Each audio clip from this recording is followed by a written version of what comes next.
Hey, and welcome back to Workshop Wednesday. I'm Chelsea Bussemeyer. Thanks for joining me today in my workshop. And if you're on my email list, you already know this, but I am shooting this episode because my summer wardrobe needs some help, and it needs some help quickly. My wardrobe has been taking the back seat for a number of years now, and it seems like every time I go and get dressed, it's like I pull something out and I'm like, wow, this is just falling apart, looking old, or just time to pass it on. This is one of my favorite t-shirts, actually. In person, it is starting to look a little old, get a little pilly, but I was wearing it the other day and I thought, this pattern is so fantastically simple. It would make a terrific tutorial about how to copy a pattern and also learn a little something about production plans. So basically the production plan is your recipe, the instructions for putting a garment together. And the more you get confident with just the ingredients and that go into or instructions rather here, that go into a production plan, I always liken it to cooking or baking. It's like you always read the recipe first, always read your instructions first before you get started, so that you don't do something before something else and have it backwards, or that you're not missing out on an ingredient or something like that. And the more you cook, the more you bake, the more you get familiar with things that you can switch out. You know, maybe you don't have this ingredient, or maybe you don't have that kitchen tool, and you're familiar with what you can switch out, what you can change up based on what you want to make, what you have available to you. And sewing's the same way. A lot of people say don't ever deviate from the instructions, like do what the pattern says. And that's great when you're getting started, just like with cooking. But to really get confident and to really be able to hone in on what it is you want to make and have success in what it is that you want to make with your end goal, with the ingredients like the fabric, the type of materials that you have, you may need to adjust things along the way. So learning about production plan and how you can adjust it and think through it on your own is, number one, just a super great exercise for your brain. Two, it helps you get familiar with sewing and having a good overall view of your project as you move along, so that you don't get stuck into those corners that you can sew yourself into if you don't have kind of the extra vision a few steps ahead of where you are right now.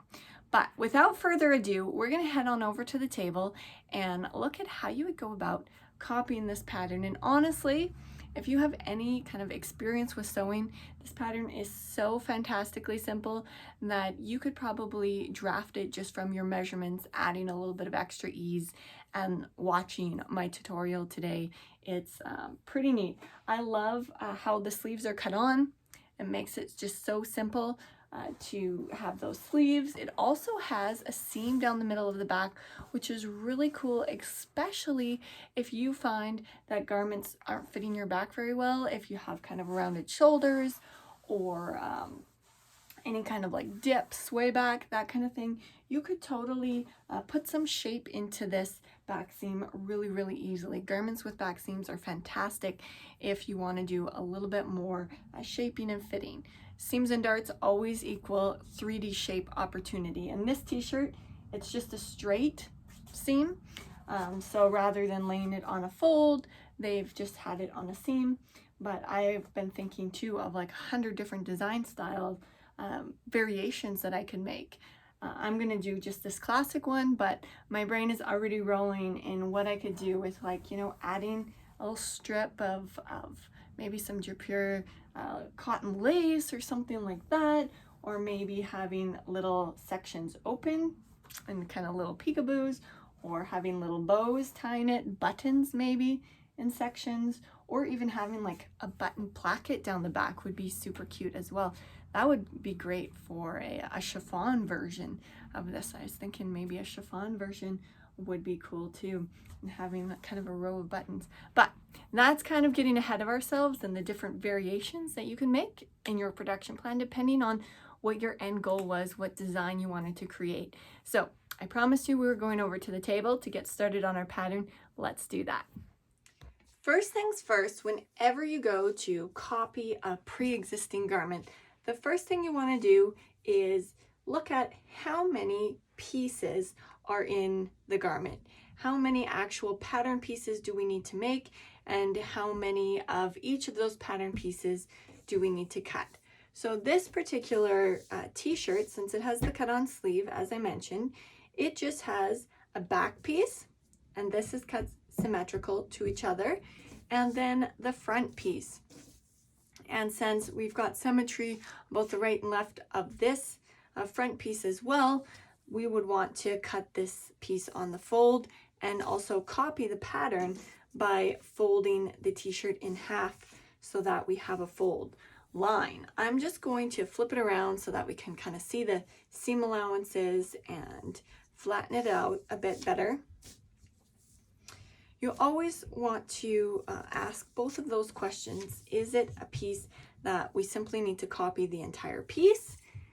Or is it a piece that has a symmetry axle and we want to fold that piece in half and cut it symmetrically on either side? So I'm going to get started by just bringing this down to the bottom corner. I want to make sure that my seam allowances are lining up where I have it folded in half. You can also see on the inside here that they've used a little bit of a binding on the inside of the t-shirt. Now I'm going to finish the neckline a little bit differently, but I'll also need to cut a piece for that. So in the end, I do have 3 pieces. If you want to be really exact and maybe your piece is moving around on you, this fabric actually stays really nice and kind of stuck together. It's not really moving around. So I'm not going to bother pinning the whole thing, but you can definitely kind of pin the 2 pieces together so that you know your fold line is exact when you are copying the shape.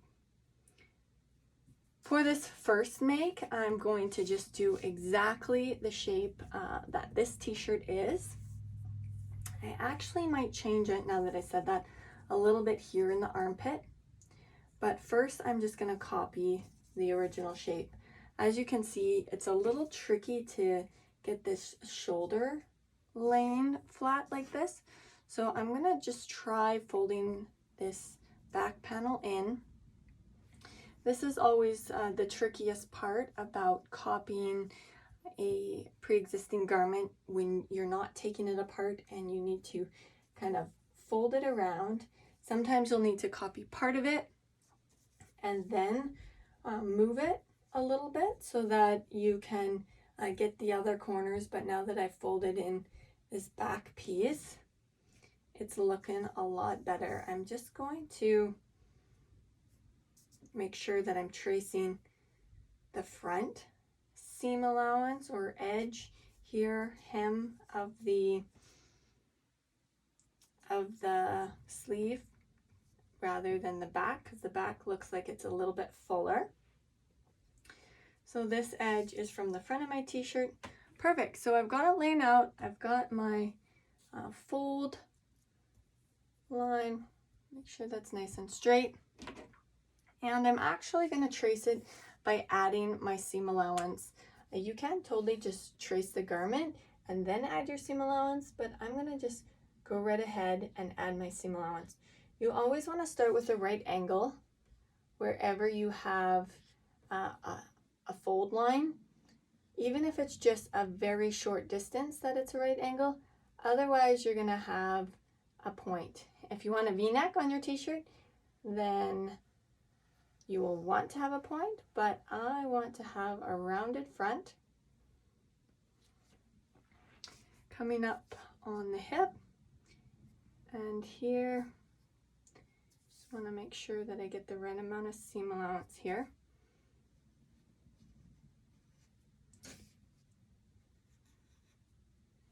This is just stitched with narrow overlock. I'm probably going to do a wide overlock. So I'm kind of just adding a touch extra just for a little bit more security in the hold. So here we need to think about the seam allowance for our sleeve hem. We can see that the sleeve hem goes down kind of into the side seam. They've finished the hem of the sleeve first and then close the side seam. That's a great method as it just keeps the garment flat for longer, so it makes it really easy to hem the sleeve. But I need to think about the extra length that I'll need for that seam allowance. So I'm just going to mark how long it is, and I'm going to bring the seam allowance down in the same shape. If you're not sure about what shape to create, then you can totally just fold the paper when you're cutting it out. Here, I'll do maybe both. So I'm just gonna mark along the fold line first. This line will be a little bit tricky to fold just because it's in a concave edge, and then continue tracing along the top.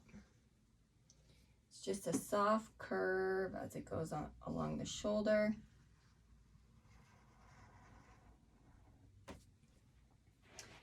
And then add some seam allowance here as it goes into the neckline. So the neckline is a scoop neckline, so I'm going to have a little bit of a right angle as I go into that scoop. And I just need kind of the distance of my wide overlock seam. Okay, so we've got the front panel traced. We just need to add seam allowance for this sleeve hem. So I'm going to just draw it on, and then I'll show you what I mean about folding it over on the fold line and cutting it out so that you know you have enough length for that hem to go all the way into the seam. So here we go. This would be the raw edge of our fabric.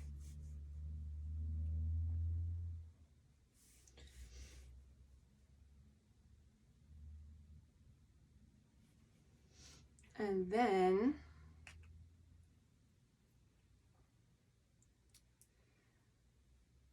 now I'm going to remove the garment and cut it out. I'm going to leave extra space here for doing that little edge.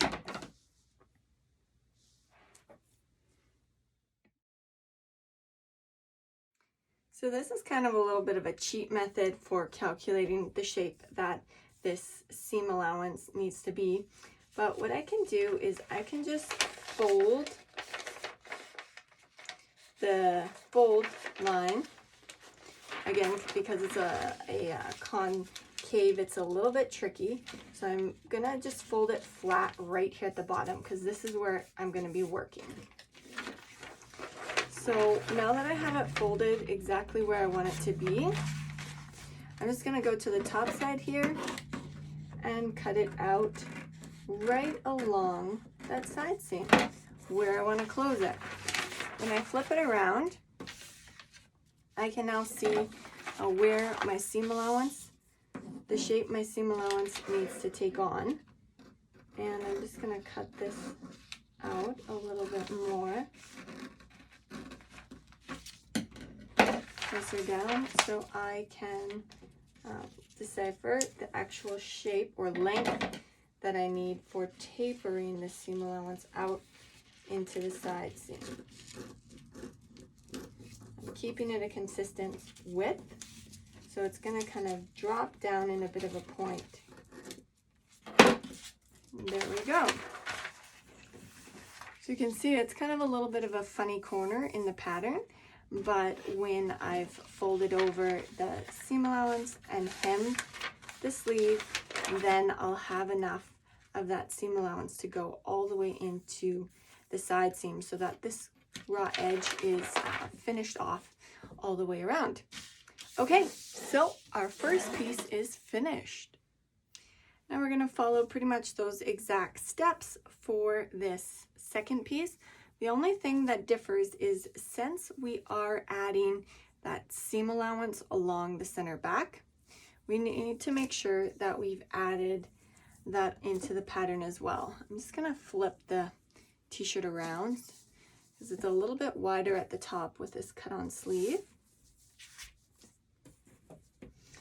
And you can see when I bring this t-shirt over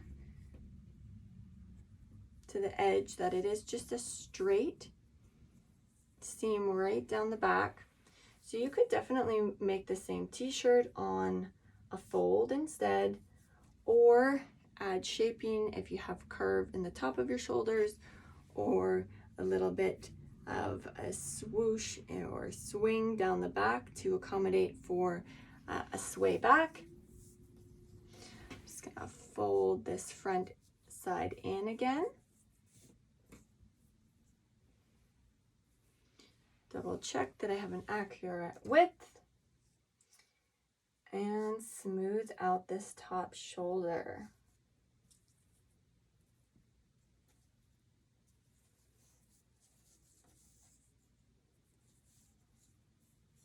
When I'm smoothing out this top shoulder, I notice right away that there's extra length in the back. I don't have to pull it out. So their sleeve has a little bit more fullness across the back of the shoulder. Okay, so this looks nice and smooth. My seam allowance is tucked back by the tag, but I can see exactly where I need to have it here in the corner. I'm just going to add the seam allowance to the neckline, starting with my right angle, coming up to the shoulder seam. Here I have my seam allowance, where the seam allowance is sticking off the edge, so I can just run straight along the t-shirt.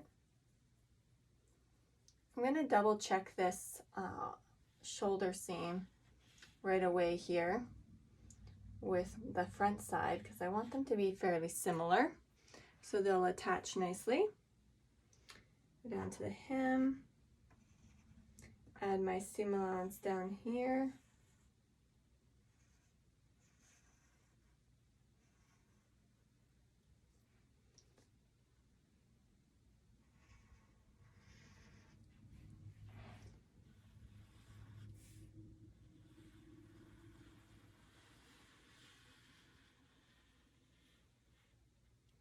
I'm working with a very thick marker just so that it shows up better on the video, but typically I just use a pen, something that creates a really nice fine line. Seam allowance got a little wide here. I'm just gonna trace it down into the arm.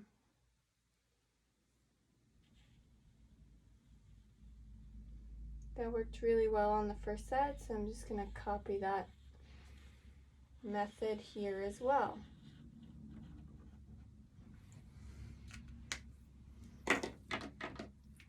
Okay, so before I cut out the shoulder seam, I wanted to double check both the shape and the length. So to make sure that my stitch lines were going to match up. So here at the corner, instead of matching up the corner, I'm going to slide it over so that right where my stitch line is, the neckline lines up. And I can see that this has a little bit of a different shape to it, but it lines up really exact. So I'm going to leave it like this, just it may help this front armhole maybe not gape quite as much since the t-shirt will be kind of going out around the bust. And let's just double check the side seam length as well while we're at it in case we need to do any adjustment. I can see here now that I've copied my pattern piece that the back of the t-shirt is actually a little bit longer than the front. I'm going to leave it like that. It's probably original, yeah, this side seam, if I trace it along, and too, when I'm looking at the shape here, I can see that there's more of a curve along the front piece than the back, and this is just to give the extra shape for the bust and then create just a flatter piece in the back. But the stitch line length itself matches up, so I know we'll be good to go when we're piecing this garment together. So I'm going to go ahead and cut it out.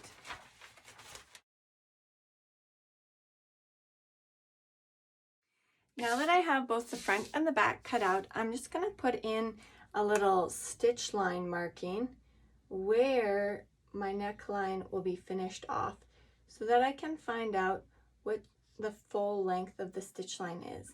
Now I'm going to put a binding that hangs out into the neckline, because the one thing about this t-shirt that I don't 100% love is the neck hole is a little big.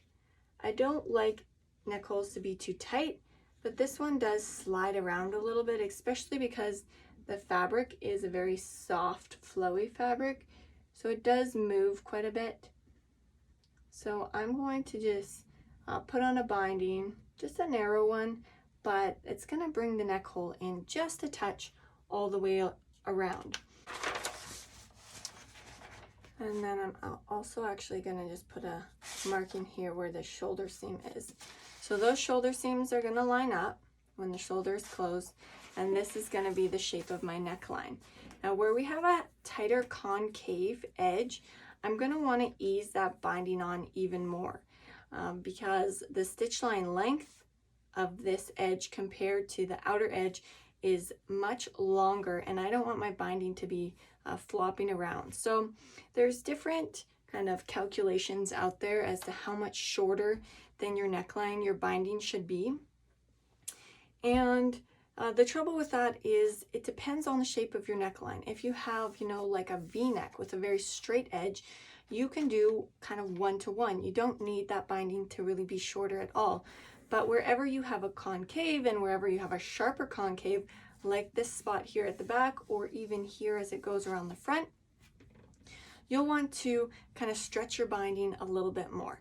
So for right now, I'm going to cut out a binding that's the full true stitch line length of my neckline, and then I'll know that I'm definitely going to need to shorten it up when I stitch it on, but then I have total freedom to shorten it up wherever I think it needs to be shortened, and have it a little bit looser where I have kind of straightaways, kind of like here. I wouldn't ease it quite as much as I would around the curve, and then I can just cut off whatever is extra, and I know my binding isn't going to be too short. So half of this neckline is exactly 33. I'm just going to do a 1 centimeter seam allowance. So I'm going to make a binding that's 34 centimeters long, a right angle, and I'm just going to make it double the width, the finish width that I want to have, plus 2 seam allowances. So the finish width I'd like to have is about 1/2 inch, so about 1.5 centimeters. So I'm going to make my binding width about, so I need 3 centimeters for the binding and a little bit less than 1, so 4.5. I'm going to make my binding 4.5 wide. I'm just going to true off this edge because I don't feel like it's actually square. I might as well do it right at the 34 centimeter length, since this is my full binding length I'm going to cut. It's my edge, 4.5. This is just a pattern square. It's super, super handy. It's got the right angled side with the measurements, and then a curved side for any kind of curves. This one actually has the markings here for making arm size or sharper curves. So there we go. So it's a squared off right angle.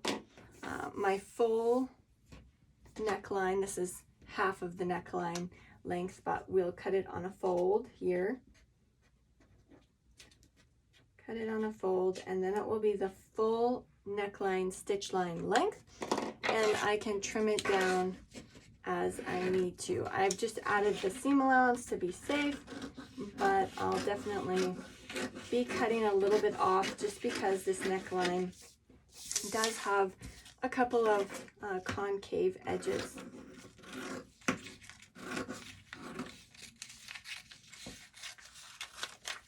Here we go, our third and final piece. Once you have all your pieces, it's a great idea to label them so that when you come back to this project later, or if you want to make it again in a few months, you still know which piece is which. So this is the front piece, so I'm just going to put a big F on it, and this is the back piece. This piece is going to be cut on a fold here, so I'm going to put a big fold marking on it. I'm also going to put in the grain line. So because this is on a fold, the grain line is going to go right along this edge, right straight along this edge. So I'm just going to measure into the garment a little bit, but it's going to be exactly parallel to that fold line. So there we go. This back seam, because it's a straight edge as well, will also be directly along the grain line. So I'm going to let's put in this. And I was also thinking this top would be super cute made in chiffon, and depending on if I wanted the chiffon to have a softer drape and kind of hug my body more, also give myself a little bit more room for getting in and out of the garment, this would be a super cute bias cut top.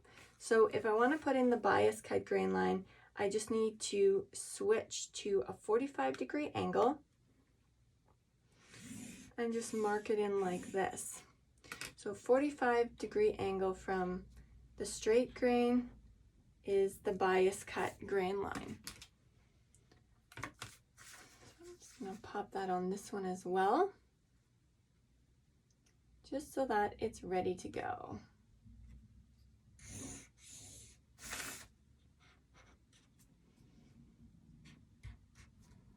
Now this particular piece, it's square and it could be cut either direction in the grain line because it is square on both sides. Typically though, it's nice to have these bindings cut across the bottom of knit fabrics. Depending on the type of knit, it may need to be cut up and down, but I want to cut this actually across the bottom. Usually knits have more stretch across the width of the fabric, and it just eases on better if you're going to be kind of pulling the binding and shortening it up to go around the curves. So this particular piece is going to have a grain line just in the short direction of the pattern piece. And I'm just going to put a binding on it so that I know it already has fold on this side. If you want, you can mark in your stitch lines if you want to remember, you know, what seam allowance did I calculate here, but you definitely don't have to do that. It's just optional. You can also add things like the date you created the pattern, what it's for, how many pieces. But if you do have just a single piece flying around, you can easily kind of get it back together and know what you did later on. The other thing you'll definitely want to add to your pattern pieces is how many of each piece you need to cut out. Because we're cutting the front piece on a fold, we only need one piece, so I'm just going to put a ×1 on it. The back piece we're cutting separately, so this gets to be cut out twice, so I'm just going to put ×2. Fabric, I sometimes write fabric too, just so anyone else knows as well what the times number is for. So we'll add fabric on here. And then for the binding, since it's cut on a fold as well, we only need to cut ×1. Having these markings on here is just super helpful. Whenever you're recreating a garment that you already love, pick a fabric that's as close as possible to the original fabric. This will ensure that the fit, the amount of ease, even the design style is exactly the way you want it. If there's something you want to switch up, really give some thought to what is it that you don't like about the original, what fabric would best suit your desired end result. I'm gonna go with this fabric here. It's kind of a red heather jersey. It may be slightly heavier than the original, but I think I'm gonna like that more just because this fabric is quite clingy. Even though it's so loose and flowy, it still has a little bit of that cling factor to it. So having the slightly heavier jersey will be less clingy. This jersey has a fantastic drape to it, so I know I'm gonna have that nice flow and fit of the original one, as well as it has great stretch. So I'll be really happy with the kind of comfort level that I'll have in this top as well. Now, I also mentioned I wanted to do a chiffon version, and I have this fantastic fabric right here.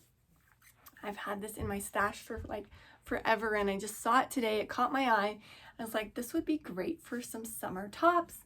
And I think my mother-in-law picked it up somewhere for super cheap and was like, oh, it's just so cute. I had to take it with me, and it's just, yeah, been waiting to be made into something. But this is kind of a chiffon with a texture. It's kind of crumpled up, has some length kind of lines to it. So that, and the fact that chiffon is a looser weave, so it's a plain weave in how the threads are interlocked, or yarns, which means they're crossed over each possible time. So it's a tight weave in the interlocking, but the threads aren't actually packed tightly together. So that's what makes this sheer. I'm thinking that this top over, you know, like a white tank top would be great for summer with that little bit of a sheerness to it, or maybe even like a tank top dress might be cool to have this top over top of it.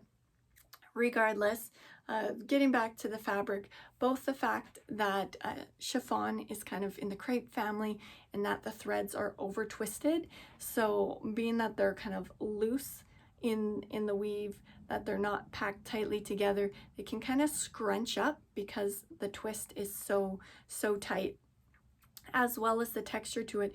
It does have a little bit of stretch, but not nearly the amount of stretch that this top has. So when I go to make this one, I might add a little bit of extra to the side seams just to give myself a little extra ease.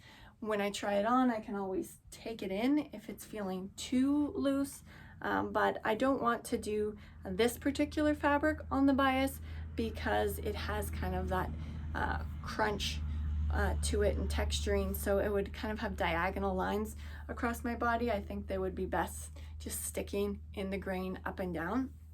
But if I do it with a plain chiffon, I'm definitely going to try the bias cut option and have that kind of extra drape and a little extra stretch.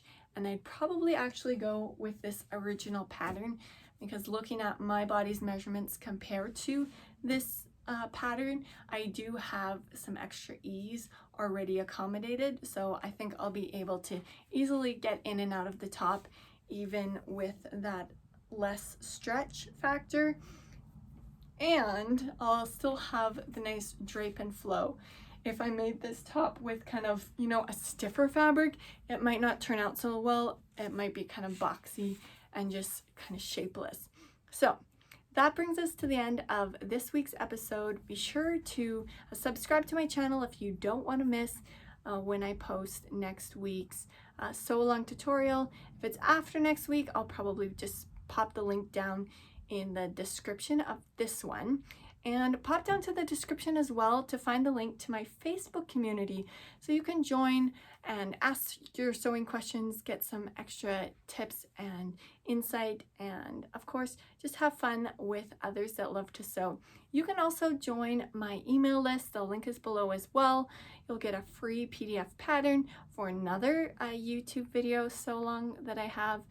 And you'll also be able to stay up to date with all of the events. I do periodic live events and recorded free events, as well as classes. So you don't want to miss out on those. Definitely sign up on my email list, and we'll see you again next week for the next episode. Take care and happy sewing.